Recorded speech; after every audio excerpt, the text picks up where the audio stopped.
How to get OKX User ID. Hello and welcome to our YouTube channel How to Tutorials. In today's video, I'm going to show you how you can get OKX User ID. OKX is a prominent cryptocurrency exchange and trading platform that provides a variety of services related to digital assets. Now if you want to get the user ID of your OKX account, here's how you can do it. First of all, you will need to open your OKX application on your mobile device and make sure you are logged into your account. If you are not logged into your account, use your credentials to log into your account. And if your account is already verified, you will be prompted to enter the passcode of your account to get access to it. Now once you are logged into your account, you will reach to this page. Here at the top left, you will find the dice icon. Tap on this icon to reach to a new page.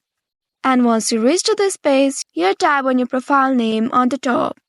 Once you tap on your profile name, you will be taken to your user center or profile page. In this profile section, you will see your information, including your user ID, which is labeled as UID.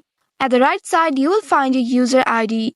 Now you can just copy it by tapping on that copy option right next to it and save it to your clipboard. So in this way, you can get your OKX user ID. I hope this tutorial was helpful. If yes, don't forget to like, share and subscribe to our channel. Also hit that bell icon to never miss any updates from us. Thank you for watching.